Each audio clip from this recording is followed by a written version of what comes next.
Assalamualaikum warahmatullahi wabarakatuh.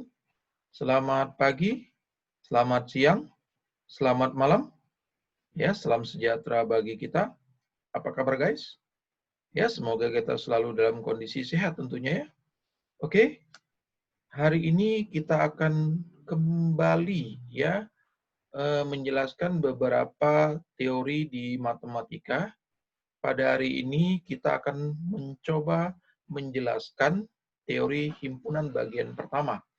Nah, di bagian pertama ini kita akan mempelajari mengenai apa itu definisi himpunan, lalu bagaimana cara menyajikannya, lalu apa itu kardinalitas, dan bagaimana himpunan itu dikatakan sama, lalu bagaimana pula himpunan itu dikatakan ekivalen. Ya, selamat bergabung ya di MedD Channel. Semoga apa yang kami jelaskan di sini memberikan manfaat. Oke, guys, kita lanjut ya materinya. Oke, perhatikan kata-kata berikut ini ya. Ada kata kelompok, kesatuan, asosiasi, grup, komunitas, paguyuban, jamaah, rombongan, gerombolan, umat, dan lain-lain. Kata-kata yang kita sebutkan tadi tentu bukan kata-kata yang asing bagi kita ya. Ini cukup familiar dalam kehidupan kita. Nah, keseluruhan kata-kata ini ya menunjukkan ya adanya sekelompok objek. Nah, sekelompok objek di dalam matematika disebut dengan himpunan. Apakah semua sekumpulan objek disebut himpunan? Nah, nanti kita lihat ya, sekelompok objek yang seperti apa yang disebut dengan himpunan. Sebelumnya, mari kita cermati. Himpunan merupakan fondasi dalam mempelajari matematika dan ilmu komputer atau informatika. Oke, nah kita perhatikan definisi himpunan. Ya, himpunan adalah kumpulan benda atau objek yang elemen atau anggotanya dapat didefinisikan atau ditentukan dengan jelas. Berarti suatu kumpulan benda dikatakan dengan himpunan apabila ya, anggotanya dapat didefinisikan dengan jelas. Nah, kenapa harus didefinisikan dengan jelas? Nah, objek pada himpunan harus didefinisikan dengan jelas agar dapat dibedakan antara benda atau objek yang termuat dan yang tidak termuat pada himpunan tersebut. Oke, supaya lebih mudah, mari kita simak contoh berikut ini. Oke, yang pertama, kumpulan provinsi di Indonesia. Apakah kita cukup jelas menentukan siapa-siapa saja anggotanya? Tentu jelas, ya. Nah, berikutnya, ada kumpulan bilangan prima. Ini pun jelas, ya, anggota-anggotanya siapa-siapa saja. Nah, kedua contoh ini merupakan contoh dari himpunan. Ya, oke, kita perhatikan contoh berikutnya. Kumpulan lukisan indah. Apakah lukisan indah itu sesuatu yang jelas? Apakah pada saat kita ditunjukkan sebuah lukisan, maka lukisan itu dapat kita tentukan apakah dia indah atau tidak? Nah, indah itu adalah sesuatu yang relatif. Bagi beberapa orang, lukisan itu indah, tetapi bagi orang lain bisa saja itu tidak indah. Ya, begitu juga dengan contoh berikut ini. Ya, kumpulan hewan bertubuh besar. Hewan bertubuh besar, besar seperti apa? Nah, besar ini pun merupakan sesuatu yang relatif ya. Sehingga dari dua contoh ini menunjukkan contoh yang bukan himpunan. Oke, nah kita sudah melihat mana yang himpunan, mana yang tidak himpunan. Yuk, supaya lebih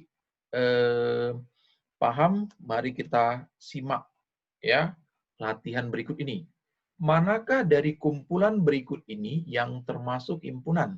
Yang pertama, kumpulan bilangan prima yang lebih kecil dari 10. Yang kedua, kumpulan negara-negara yang diawali abjad X. Yang ketiga, kumpulan wanita-wanita cantik. Yang keempat, kumpulan orang-orang kaya. Yang kelima, kumpulan mahasiswa program studi ilmu komputer. Lalu yang keenam, kumpulan negara-negara dengan alam yang indah. Nah, dari 6 buah kumpulan ini, kira-kira mana yang termasuk himpunan, mana yang bukan himpunan ya? Yuk, silakan dipikirkan. Oke? Nah, kalau kalian menjawab 1, 2, dan 5 adalah himpunan, berarti pilihan kalian tepat. Kenapa 3, 4, dan 6 bukan himpunan? Nah, seperti yang saya sampaikan tadi, ya kata cantik, kata kaya, dan kata indah merupakan sesuatu yang relatif. Ya, berarti dia tidak jelas. Nah, sehingga dari sini kita dapat simpulkan bahwa apa? Jika dalam kalimat ya menggunakan kata sifat, maka itu bukanlah suatu contoh himpunan. Oke? Bisa guys ya?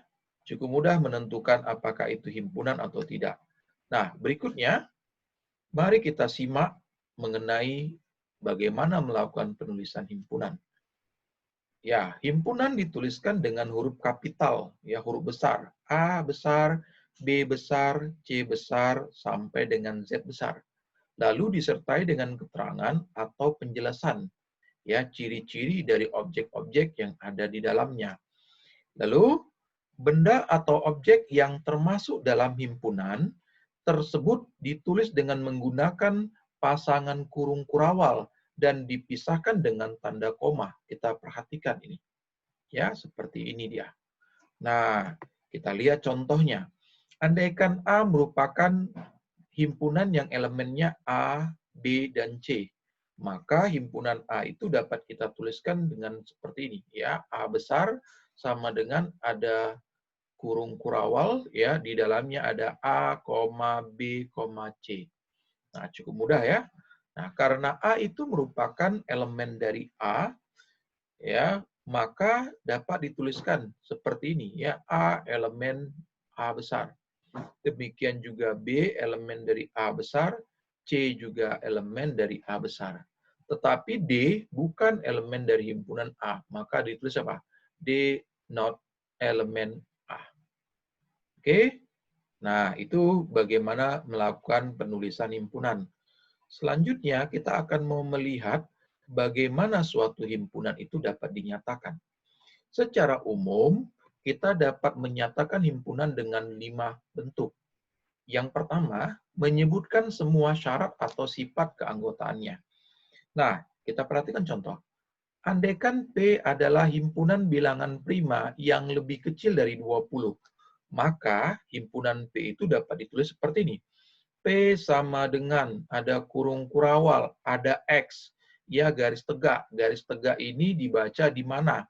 Ya, lalu kita tuliskan X bilangan prima lebih kecil dari 20. Ya, P adalah himpunan X di mana X ya adalah bilangan prima lebih kecil dari 20. Jadi kita tuliskan syarat atau sifat keanggotaannya. Lalu, cara yang kedua adalah dengan notasi pembentuk himpunan. Nah, cara kedua ini sama seperti yang pertama. Bedanya kalau di kedua ini kita menuliskannya dalam bentuk notasi. Nah, kita perhatikan contoh. Tadi kita punya P adalah himpunan bilangan prima yang lebih kecil dari 20.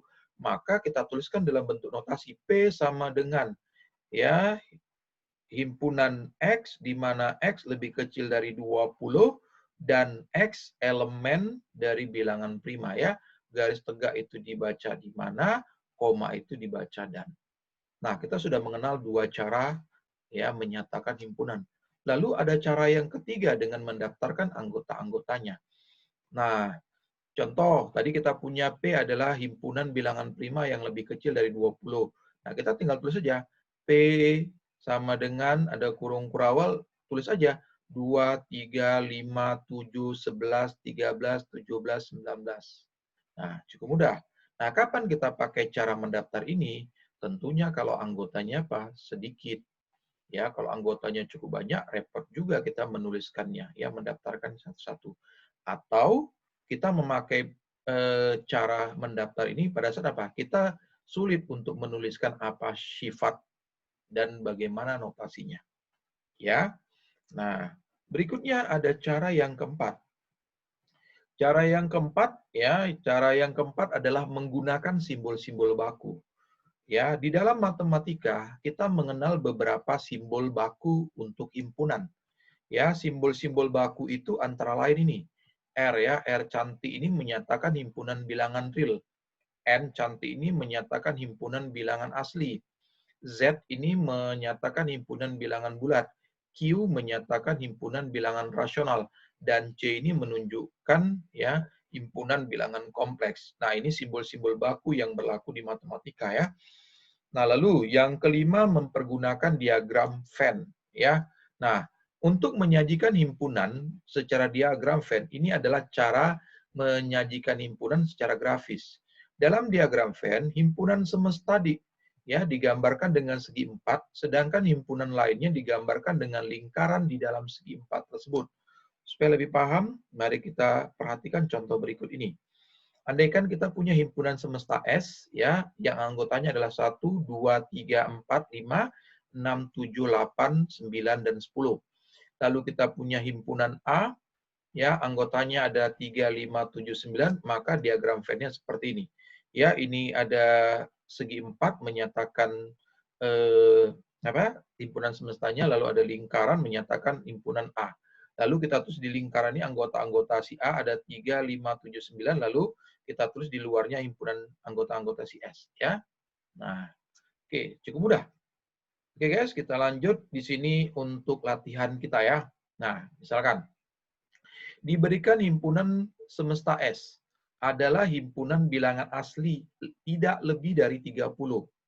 P adalah himpunan bilangan kelipatan 4 di antara 4 dan 30. Pertanyaannya, tuliskan himpunan S dan P dalam 4 bentuk penyajian. Nah, yang pertama, ya dengan menyebutkan semua sifat ya atau syarat dari keanggotaannya. Nah, seperti ini kita nulisnya ya. Kita tuliskan saja dia. Ini S-nya, ini P-nya. Nah, dengan notasi seperti ini, ya kita buat ya tidak lebih itu kan artinya apa? Lebih kecil sama dengan ya X itu adalah apa? Anggota bilangan asli. Ya kan? Lalu P-nya ingat di antara itu artinya apa? P lebih kecil X lebih kecil 30. Itu arti di antara ya. Dengan X apa? Adalah bilangan kelipatan 4 dengan notasi. Lalu yang ketiga dengan mendaftarkan anggota-anggotanya. Nah, jadi seperti ini bentuknya. Ya, kita tulis semua bilangan asli yang kurang dari 30. Nah, lalu P-nya ya tinggal kita cari siapa-siapa saja bilangan kelipatan 4 di antara 4 dan 30. Tentu ada 8, 12, 16, 20, 24, dan 28. Ya.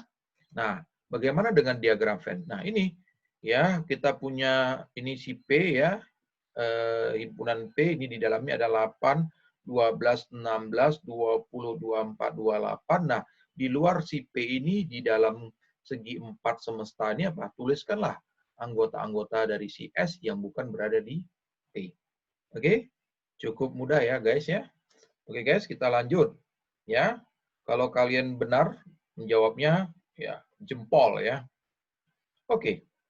Nah, selanjutnya ya ada yang namanya kardinalitas. Apa yang dimaksud dengan kardinalitas? Kardinalitas himpunan adalah bilangan yang menyatakan banyaknya anggota dari suatu himpunan. Ya, menyatakan banyaknya anggota dari suatu himpunan. Kalau kita notasikan dengan bentuk seperti ini, N dalam kurung A atau apa? A tanda mutlak. Ya, kedua ini menyatakan kardinalitas dari himpunan A.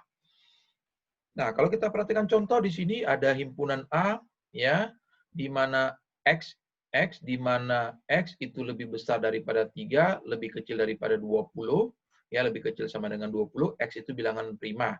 Nah, dari sini kita dapatkan A itu adalah himpunan yang anggotanya adalah 5, 7, 11, 13, 17, dan 19. Dari sini kita lihat anggotanya ada 6, maka kardinalitasnya adalah 6. Kalau kita lihat contoh yang kedua, himpunan bilangan real R. Ya, seberapa banyak anggota himpunan bilangan R adalah tak hingga. Nah, dari dua contoh ini, kita dapat membagi himpunan itu menjadi dua. Pertama adalah himpunan berhingga. Ya, jika kardinalitasnya ya merupakan bilangan bulat non-negatif. Sedangkan yang kedua, himpunan tak berhingga jika kardinalitasnya tidak dapat dinyatakan dengan bilangan bulat non-negatif atau kardinalitasnya tak hingga. Ya, ini adalah mengenai kardinalitas. Berikutnya, ya, ada yang kita sebut dengan dua himpunan yang sama. Kapan dua himpunan dikatakan sama? Oke, dua himpunan dikatakan sama jika elemen-elemennya sama persis. Urutan tidak dimasalahkan. Oke, contoh, kita punya himpunan A yang elemennya adalah A, E, I, O, U. B ya adalah himpunan yang elemennya adalah A, I, U, E, O. Nah, apakah himpunan A dan B adalah himpunan yang sama? Kita perhatikan, sama ya. Maka A sama dengan B. Nah, pertanyaannya, apakah himpunan K yang anggotanya adalah 1, 2, 2, 2, 6, 7, 7, dan L yang anggotanya 1, 2, 6, 7 merupakan himpunan yang sama? Ya, tentu ya. Karena pada himpunan, elemen yang sama cukup dituliskan satu kali. Jadi di sini ada 2, 3 kali tuliskan satu kali saja. Ada 7, 2 kali tuliskan satu saja. Maka kita dapatkan K-nya adalah 1, 2, 6, 7. Oke, kita perhatikan apakah sama dengan L? Sama ya, maka K sama dengan L. Nah, itu dua himpunan yang sama. Berikutnya ada yang disebut dengan ekivalen. Ya, dua himpunan dikatakan ekivalen. Ya, ingat ekivalen itu tidak semakna dengan kata sama. Ya, oke. Kapan dua himpunan dikatakan ekivalen? Dua himpunan dikatakan ekivalen jika kardinalitas dari kedua himpunan tersebut sama. Berarti kardinalitas ini ya yang diperhatikan adalah kardinalitasnya. Kalau tadi himpunan yang sama, yang diperhatikan apa? Adalah elemen-elemennya. Ya, oke. Kita beri contoh. K adalah himpunan yang anggotanya adalah A, B, C, D, E. Lalu ada L, ya, himpunan yang anggotanya adalah 2, 3, 5, 7, 11. Kita perhatikan kardinalitas dari K itu adalah 5, kardinalitas dari L itu adalah 5, maka apa? K dan L-nya apa? Ekivalen, ya, notasinya seperti ini. Oke? Nah, A ekivalen dengan B hanya jika kardinalitas A sama dengan kardinalitas B. Nah, terakhir, yuk kita perhatikan latihan berikut. Diketahui A adalah himpunan ya X di mana X kuadrat lebih kecil dari 64 dengan X itu elemen bilangan asli. B itu himpunan yang anggotanya A, E, I, O, U. C adalah himpunan yang anggotanya bilangan prima yang lebih besar sama dengan 7 tapi lebih kecil dari 30. D itu adalah himpunan yang anggotanya adalah bilangan asli yang kurang dari 8. Lalu E itu adalah himpunan yang anggotanya adalah bilangan yang habis dibagi X yang di antara 12 dan 40. Pertanyaannya, tentukan himpunan mana yang sama. Lalu tentukan himpunan mana yang ekivalen. Yuk, silakan dicoba dulu ya. Silakan di-stopkan dulu videonya untuk menyelesaikannya, nanti dilanjutkan. Oke, ya, sudah dijawab ya. Yuk kita perhatikan apakah jawaban kalian benar ya. Oke, kita perhatikan dulu elemen-elemen dari si himpunan-himpunan itu ya. Oke, si A kan dia bilang X kuadrat lebih kecil dari 64. Maka 1 kuadrat 1 masih lebih kecil dari 64, 2 kuadrat 4 masih lebih kecil dari 64, 3 kuadrat 9 masih lebih kecil dari 64, 4 kuadrat 16 masih lebih kecil dari 64, 5 kuadrat 25 masih lebih kecil dari 64, 6 kuadrat 36 masih lebih kecil dari 64, dan 7 kuadrat 49 masih lebih kecil daripada 64 ya. Kalau 8 kuadrat udah 64 nggak boleh. Ya. B, A, E, I, O, U. C bilangan prima ya. Berarti 7, 11, 13, 17, 19, 23 dan 29. D bilangan asli kurang dari 8 berarti 1, 2, 3, 4, 5, 6, 7. Lalu E, bilangan habis dibagi 5 ada 15, 20, 25, 30, dan 35. Nah, dari himpunan yang sudah kita cari anggota-anggotanya, kita bisa dapatkan mana dua himpunan yang sama. Ingat, dua himpunan itu dikatakan sama jika apa? Elemen-elemennya sama persis. Mana dari kelima ini yang elemennya sama persis? Ternyata apa? A dan D. ya, maka kita katakan A itu sama dengan D. Ya, lalu bagaimana yang ekivalen? Oke, kita ingat tadi kita katakan dua himpunan dikatakan ekivalen jika apa? Kardinalitasnya sama. Nah, kalau kita perhatikan, kita hitung masing-masing kardinalitas dari himpunannya. A kardinalitasnya 7, B kardinalitasnya 5, C kardinalitasnya 7, D kardinalitasnya 7, E kardinalitasnya 5. Maka yang kardinalitasnya sama Pak, A, C, dan D. Maka Pak, ketiganya Pak, ekivalen. Ya, lalu B sama E juga sama. Maka Pak, B itu ekivalen dengan E. Bisa? Benar jawaban kalian? Nah, benar tentunya ya. Nah, good. Ya. Oke? Nah, ini dulu pembahasan kita untuk himpunan yang pertama. Ingat, Albert Einstein mengatakan, saya bukannya pintar. Boleh dikatakan hanya bertahan lebih lama menghadapi masalah. Jadi ingat, kalian tidak mesti merupakan orang yang pintar, tetapi apa? Bertahanlah lebih lama dalam belajar. Oke, terima kasih atas perhatiannya. Semoga bermanfaat. Ya, kita akan bertemu di video-video yang selanjutnya. Oke, assalamualaikum warahmatullahi wabarakatuh. Terima kasih.